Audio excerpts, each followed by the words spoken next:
This ain't you, bro. This ain't you. You weren't born like this. You won't die, and if you do die, you won't care, because you'll be dead. Best case, you win. Worst case, it won't matter.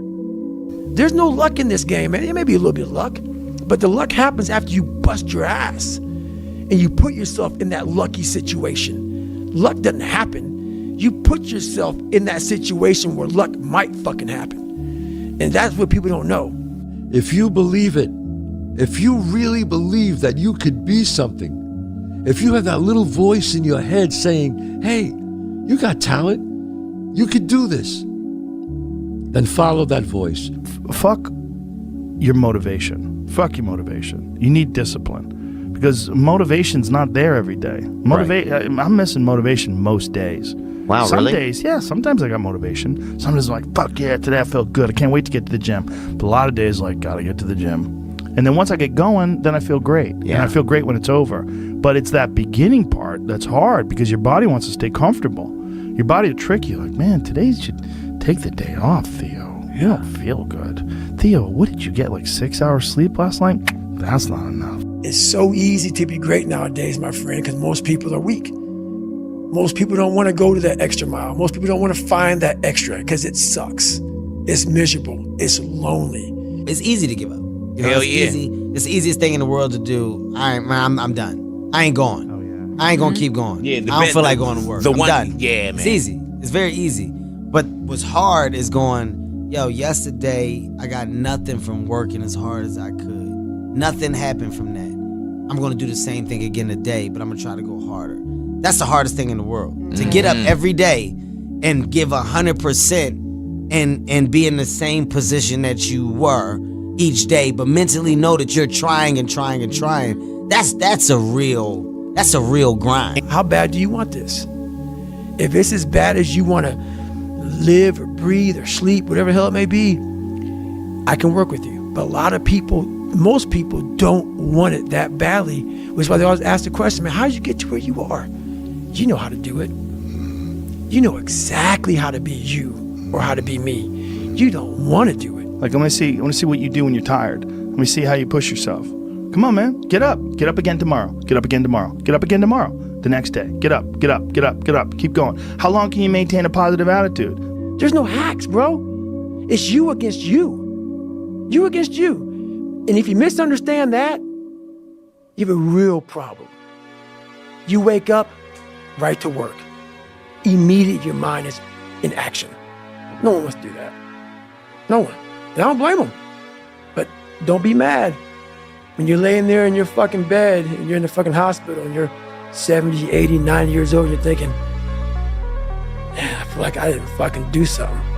Because you did. You didn't do it. You didn't do shit. You may have lived a great life, man, but you're always gonna feel empty inside. I don't feel empty.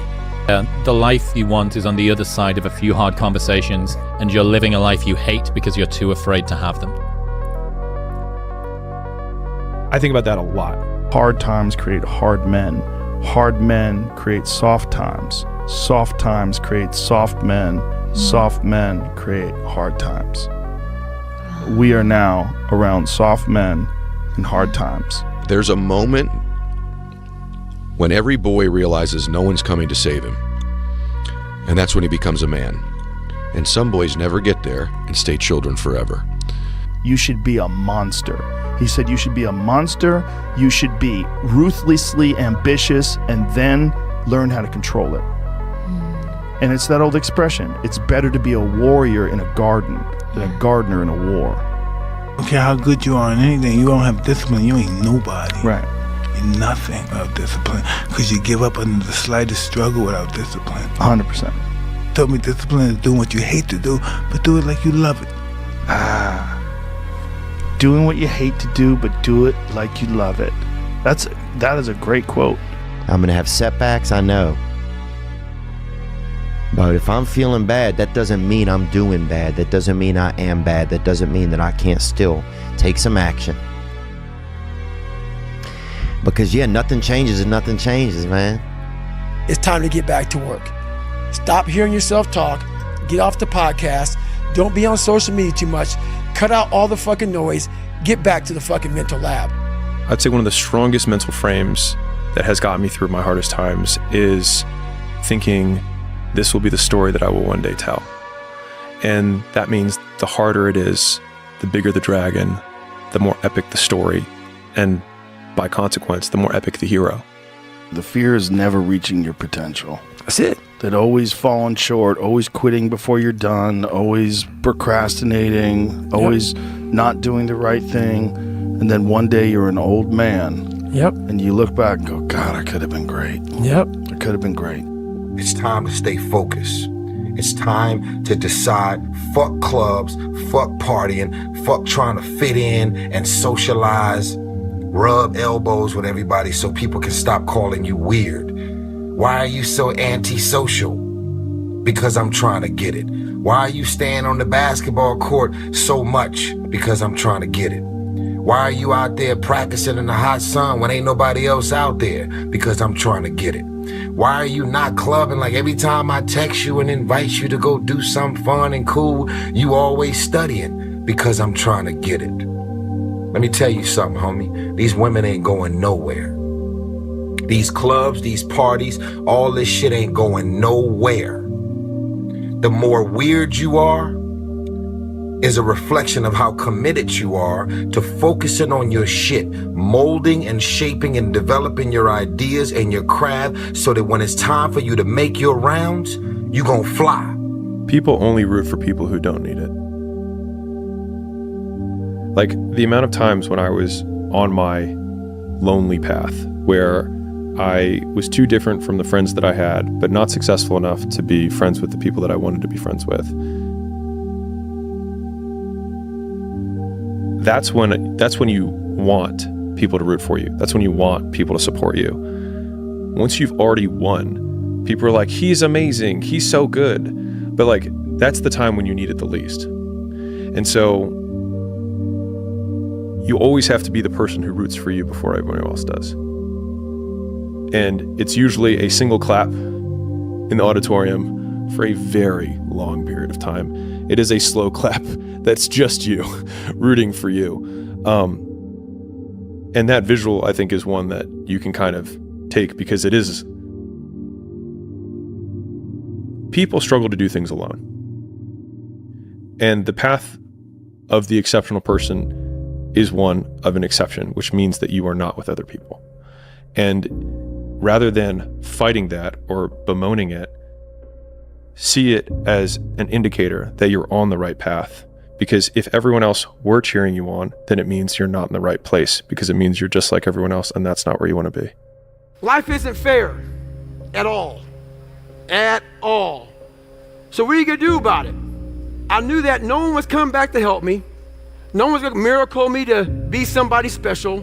So mentality is the only thing that gets us through life. I was an underdog. We are all underdogs in life. Even the baddest person in the world should think that way. So you should always have I've never arrived mentality. And the can't hurt me mentality is no matter where you come from, the sewer or wherever you think you're from. When I got out of the sewer, I got to the road and looked around and said, can't hurt me. Nothing should be able to hurt you. If you believe that, it starts to become true. Be the guy who embraces the ugly, the miserable. Be the guy who embraces hard work, the grind. Don't be afraid of being hurt. Don't be afraid of sacrificing some blood. You know, there comes a day, man. Everyone's gonna have this day. There comes a day where being average, being mediocre is just sickening to you. It's just sickening. It makes you want to throw up. Because you've seen people with far less talent than you. As you're growing up with them, their childhood buddies, whatever else, they didn't have what you had. Yet now they're fucking to become something that you haven't. There comes that day. It's either when you're young, you know, and it strikes you on the baseball field because you're sick of striking out. Or it's when you get fired from your 5th job, you know, and your wife and kids are on your ass because you don't know how to support them anymore. There comes a fucking day where push comes to shove. Where being mediocre, being like average and shit just fucking burns and sucks so much. You can't deal with it one more day. And you get off your fucking ass. And you create something that's always been there. It's always been inside of you trying to come out.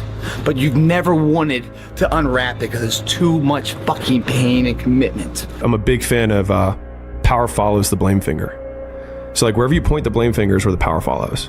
And so it's like if you point it at the government has the power. If you point it at your spouse and say like it's their fault that I'm not in shape, it's their fault, they never let me do anything, it's like, well, you're giving them all the power. And so it's like until you're like it's my fault, it also becomes my responsibility. What is? What if it's not your fault? It doesn't matter. And